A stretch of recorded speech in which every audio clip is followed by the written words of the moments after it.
¿Qué tal? Bienvenidos.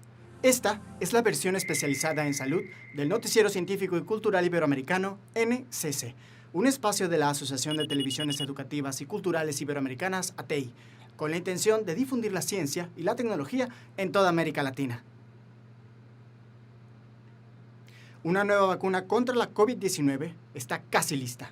Se trata de un inmunizante español desarrollado a partir de proteínas encontradas en las variantes del coronavirus, un mecanismo distinto al ARN mensajero utilizado en 2 de las vacunas más famosas disponibles actualmente. La creación de este inmunizante sugiere nuevas ventajas, como una fácil conservación, su capacidad de producción, protección contra nuevas variantes del virus y, por supuesto, la ayuda que puede significar para otros países. La Agencia Española del Medicamento y Productos Sanitarios ha autorizado este miércoles el primer ensayo clínico en personas de una vacuna española frente a la COVID-19, la vacuna PHH-1V de los laboratorios IPRA.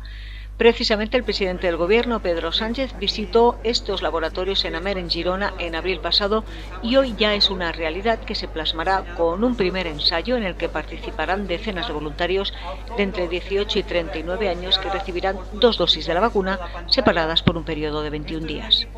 La Agencia Española del Medicamento iniciará el proceso de selección de los voluntarios que cumplan con los criterios de inclusión especificados en el protocolo lo antes posible. Se trata de ensayos imprescindibles para garantizar la calidad, seguridad y eficacia de las vacunas y conlleva la monitorización estrecha de los voluntarios y una identificación de todos los casos de acontecimientos adversos y de infección por COVID que se vayan produciendo. Esta vacuna está basada en 2 proteínas recombinantes capaces de generar una respuesta inmunológica frente al virus. El presidente del Gobierno, de visita este miércoles en Lanzarote, se ha mostrado satisfecho de la autorización de este primer ensayo clínico en humanos. Se trata de la vacuna de la compañía farmacéutica IPRA, una empresa española que ha contado, como el resto, con la colaboración y también con el asesoramiento del Gobierno de España para sacar adelante su proyecto. No en vano, quiero también deciros que nuestro país ha invertido más de 13 millones de euros en transferencias y casi 6 millones de euros en créditos para colaborar con la ciencia española en el desarrollo de las nuevas vacunas frente al COVID en nuestro país. Vamos paso a paso, pero vamos. Sánchez ha valorado que el 60% de la población española esté ya vacunada con una pauta completa y que se hayan administrado hasta el momento 59 millones de dosis. De una manera sencilla, inofensiva, pero eficaz, es como las vacunas en general logran protegernos de las enfermedades. Sin embargo, es normal que esta protección vaya disminuyendo paulatinamente con el tiempo y que posteriormente sean necesarios algunos refuerzos. Con las nuevas variantes del coronavirus, reforzar con una tercera dosis a la población que ya tenga un esquema completo de vacunación se ha convertido en una necesidad que pueda preparar a los gobiernos para la próxima temporada invernal. Pfizer y BioNTech proponen aplicar una tercera dosis de su vacuna contra el COVID-19 ante la propagación de la variante Delta en el mundo. Los laboratorios indicaron en un comunicado que pedirán la autorización de las agencias regulatorias de Estados Unidos y Europa en las próximas semanas. El anuncio llega luego de que datos de una prueba en desarrollo mostró que una tercera dosis incrementa los niveles de anticuerpos de 5 a 10 veces más contra la cepa original del coronavirus y la variante beta, hallada por primera vez en Sudáfrica, en comparación con las 2 primeras dosis. Las 2 empresas consideran que una tercera dosis actuará de manera similar contra la variante Delta, altamente contagiosa y que se está convirtiendo en la dominante a nivel mundial. Por precaución, las empresas también están desarrollando una vacuna específica para Delta y las primeras muestras están siendo fabricadas en las instalaciones de BioNTech en Mainz, Alemania. Ambos laboratorios estiman que los estudios clínicos empezarán en agosto, algo sujeto a la aprobación de los agentes reguladores. Como si de un experimento se tratara, las ciudades que han levantado las restricciones en el uso de cubrebocas se han convertido en una especie de laboratorio para la nueva normalidad. Desde el pasado mes de junio, las restricciones para el uso de mascarillas en espacios abiertos han desvanecido, medida que ya han retomado algunos países como Estados Unidos, Dinamarca o Israel. Los israelíes por fin viven una primera victoria contra el coronavirus. Tras un año de uso de mascarilla, el domingo dejó de ser necesario portarla en espacios abiertos, aunque sigue siendo obligatoria en el transporte público. Hay una sensación de alivio por la pandemia que se ha apoderado de nuestras vidas en el último año. Realmente siento que la vida está volviendo a la normalidad. Se siente bien, pero al mismo tiempo siempre es importante ser cautelosa. Siempre llevo una máscara conmigo. No siento que haya terminado por completo. Es agradable sentir más libertad.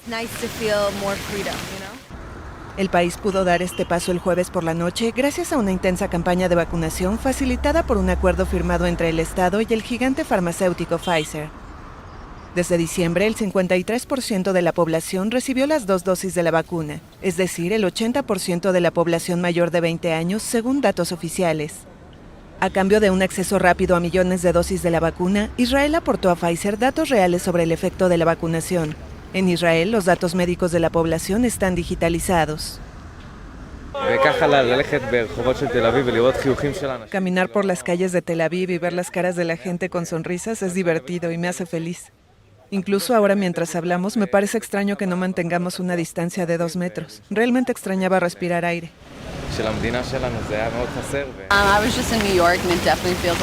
Acabo de estar en Nueva York y definitivamente se siente mucho mejor estar aquí y no tener que preguntarme qué tienen las otras personas en la calle, como dónde han estado y qué han estado haciendo. Pero definitivamente no creo que se acabó. Creo que vivimos en un país pequeño donde está bajo control. En enero, Israel registró un pico de 10.000 casos diarios a pesar de la campaña de vacunación, ya que los efectos del inmunizante no se reflejan hasta unas semanas después de la inyección. En los últimos días, el país ha registrado solo unos 200 casos diarios. En total, el país reportó unos 836.000 casos de COVID-19 y más de 6.300 decesos desde el inicio de la pandemia. Ya 1 año y medio desde que la pandemia tomó por sorpresa la economía, la salud, la estabilidad social y psicológica de las personas en el mundo. Durante este periodo, las pruebas usadas para detectar la COVID-19 han avanzado. Gracias a esto, cada vez más son los productos que ayudan a evitar la expansión del virus. Avances científicos que dan como resultado el poder tomar muestras directamente del celular de un paciente.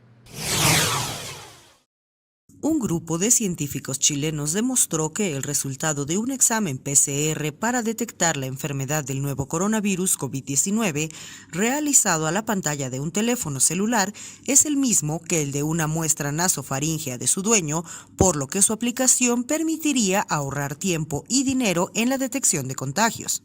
Dadas las características de un smartphone, ¿cierto?, que es algo muy personal, que es algo en el cual uno exhala permanentemente, al cual uno toca permanentemente, hay un reflejo bastante aproximado de lo que pasa con el individuo. La Facultad de Medicina de la Universidad de Chile y el Instituto de Oftalmología del University College London de Reino Unido encabezaron una investigación que determinó que el celular es una fuente de contagio y, por consiguiente, puede ser un sistema de diagnóstico previo o búsqueda activa de casos de la COVID-19.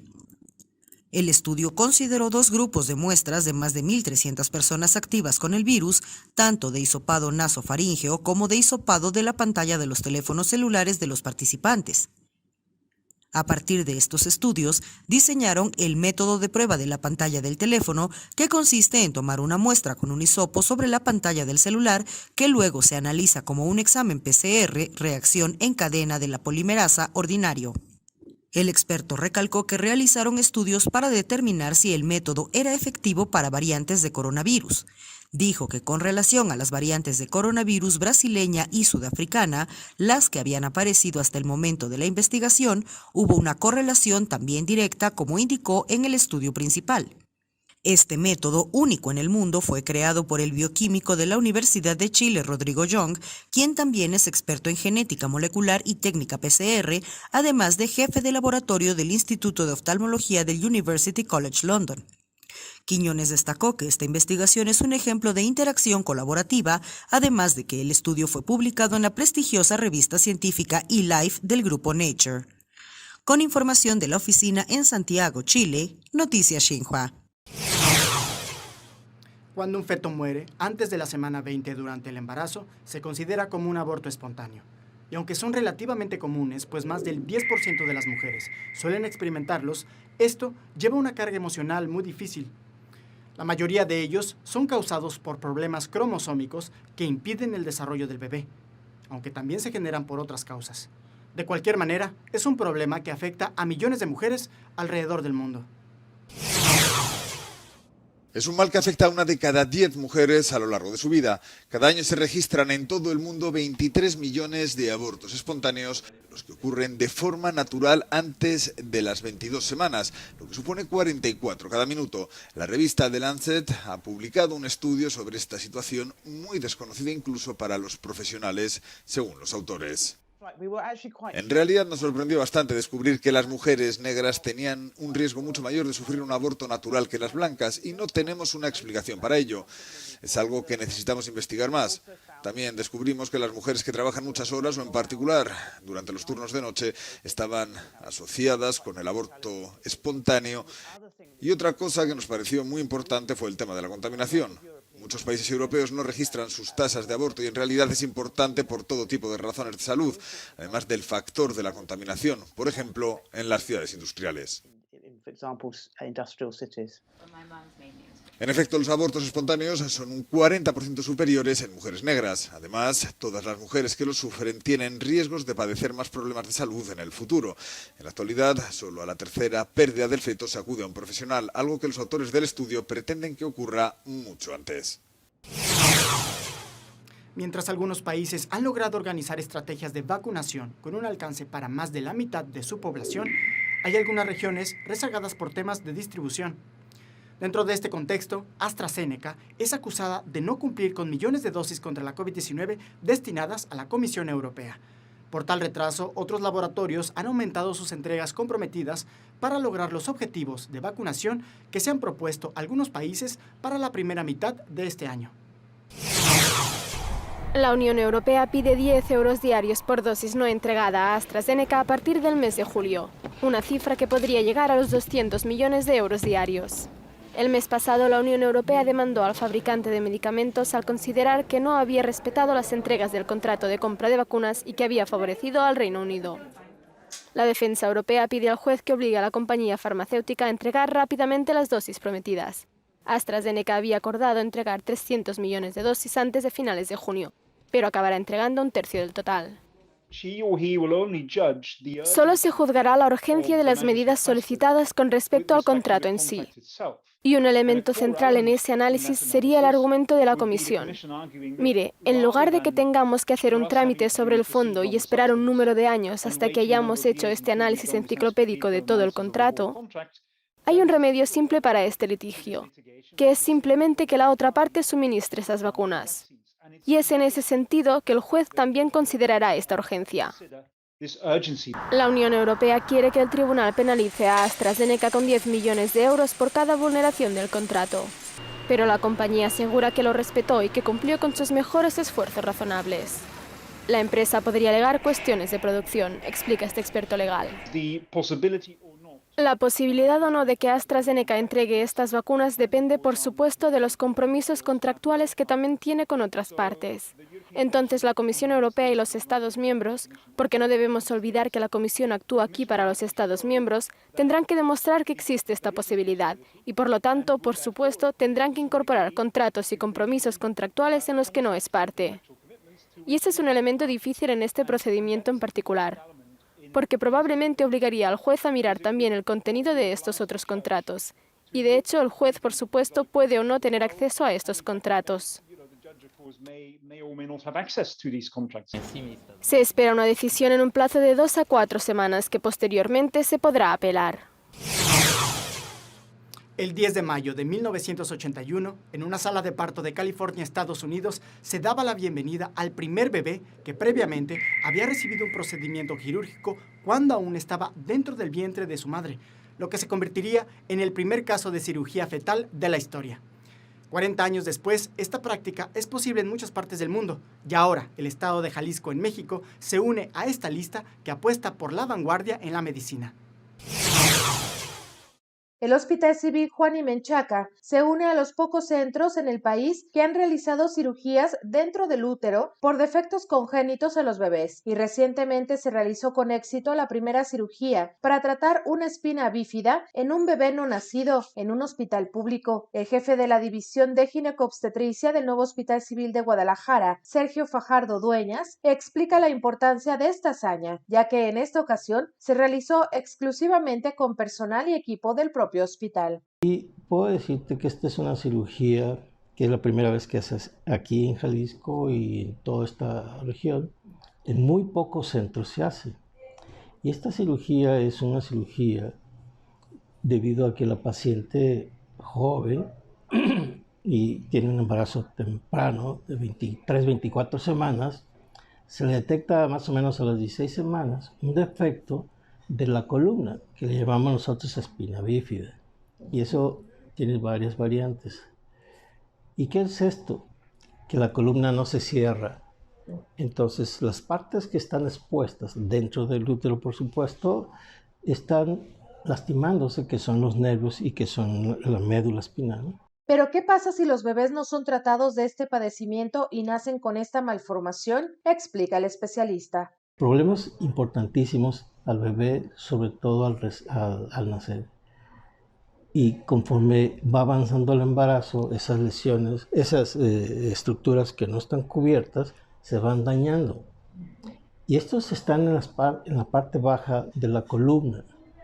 ¿Qué es lo que causa esto? Que finalmente al salir el bebé, tiene muchas posibilidades de hidrocefalia y de que sea necesario colocarle una válvula de derivación para descomprimirlo.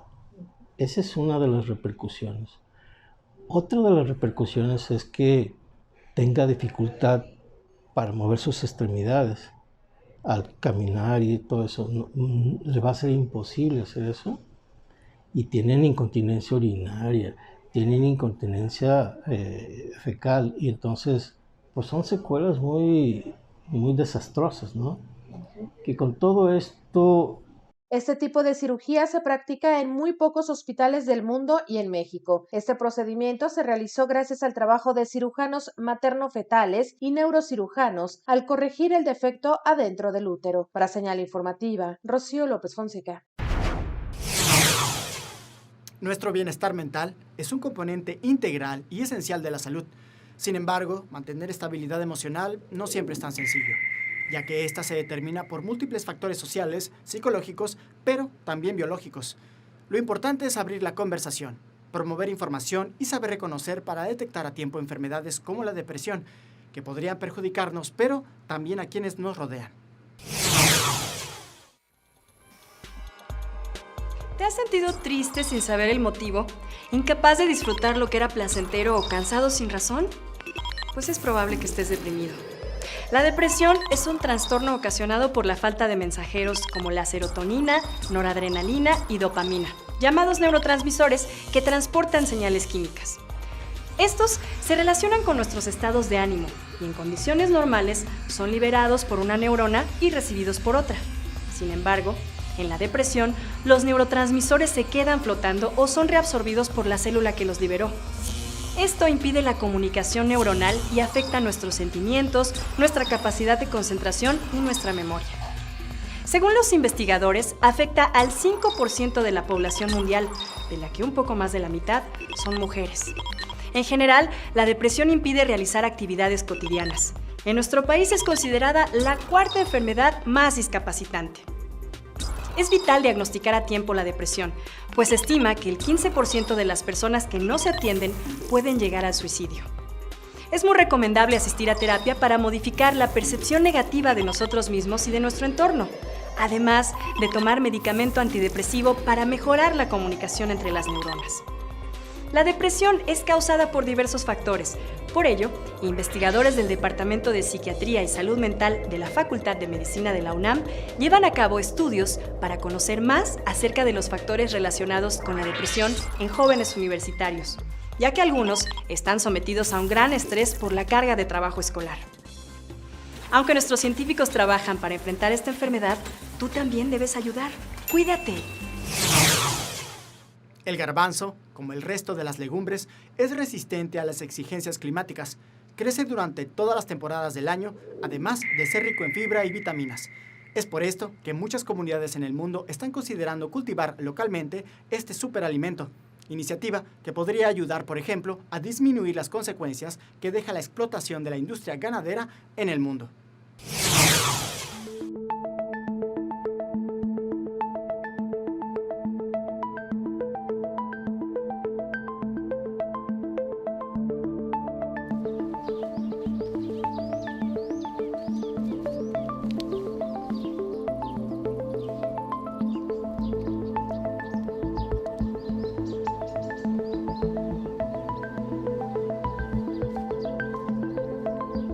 Die größte Herausforderung ist eigentlich die Tatsache, dass wir noch sehr wenig über den Anbau der Kichererbse wissen, insbesondere eben auf unseren Standorten hier, weil die Kichererbse sonst in anderen Teilen der Welt angebaut wird und wir hier natürlich nicht auf andere Erfahrungen zurückgreifen können, weil es einfach keinen Anbau gab die letzten Jahrzehnte.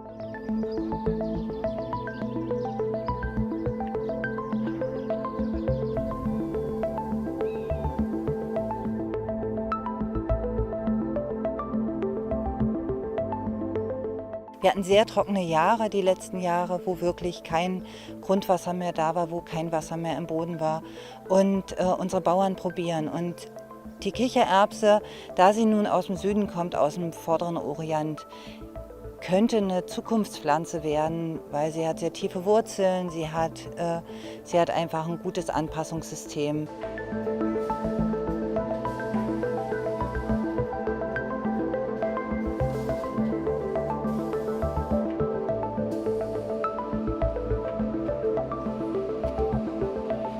Deutsche Kichererbsen sind ganz toll. Wir haben nur gute Erfahrungen damit gemacht. Wir haben jetzt erst begonnen, damit die zu verarbeiten, aber der Anbau ist schon ein bisschen länger. Das hat ein bisschen Zeit gedauert, das zu entwickeln. Und die Kichererbsen sind ganz toll gewachsen, schmecken sehr gut und es gibt da jetzt keine Unterschiede zu vielleicht hochgezüchteten Industrie-Kichererbsen.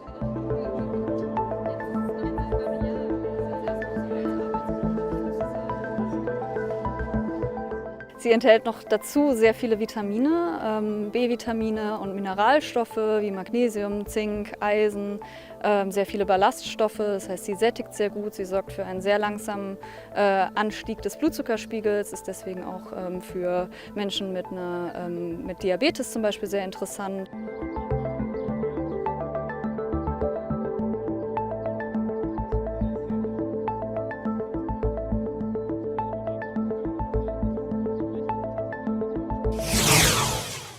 Gracias por acompañarnos en este viaje informativo en el Noticiero Científico y Cultural Iberoamericano NCC, especializado en ciencias médicas y tecnología de la salud. Recuerden que también tenemos ciencia, tecnología y cultura con Iván Carrillo y Ana Cristina Olvera. Gracias a los socios de ATEI, que a través de sus plataformas hace posible esta transmisión. También gracias a las agencias informativas AFP, EFE, Notimex, Xinhua, Euronews y Deutsche Welle. Visiten nuestra página noticiasncc.com. Utilicen nuestra aplicación móvil y síganos en nuestras redes sociales. Nos encuentran como NCC Iberoamérica. Soy Jonas Birmar. Cuídense mucho. Nos vemos en la próxima.